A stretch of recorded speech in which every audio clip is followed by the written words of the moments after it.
नमस्कार, मी रतन घनश्याम जांभळे. मी तुम्हाला लग्नाचा उखाणा म्हणून दाखवते आणि आवडल्यास नक्की लाईक शेअर करा. आडभीत पडभीत पडत्या भीतीत पक्षी गहू, त्यात निघलं 5 जण भाऊ.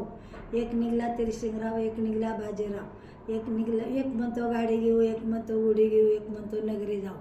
नगरी जाऊन घेतलं 5 पैशाचं पीठ, त्याची केली रोटी. जाऊ किसनाच्या भेटी, किसनाने वाजवली टाळी, तिथे भेटले वनमाळी. वनमाळीत जाऊन घेतल्या लाया, जाऊ पंढरपूर पाया. पंढरपुरात विठोबा रखुमाईच्या मूर्ती, किसनाबाई राहती वरती. किसनाबाईचा जळतो दिवा, जाऊ शिंगणापूरच्या महादेवा. शिंगणापूरच्या महादेवाच्या हापक मोठी मज्जानी, निरप धाडला दैठण्या खामगावच्या राजानी. दैठण्या खामगावच्या राजाची ऐकत होते कथा, तर जेजुरीचा घोडा उभा होता. जेजुरीच्या घोड्याचं बानादीचं सोगं, बोलीशर देव शिखरावर उभं. बोलीशर देवांची पाहत होते चित्र, ज्ञानोबा देवांनी धाडली पत्र. ज्ञानोबा देवाचे पाहत होते मुख, चिंचोडला गणपती खूप. चिंचोडच्या गणपतीचा हात भरलं फुलाच्या सदऱ्याने, पाहून ज्ञानोबा जोड्याने. ज्ञानोबा देव बुक्याशी पावलं, घनश्यामरावांचे नाव घ्यायला मला हौसेने लावलं.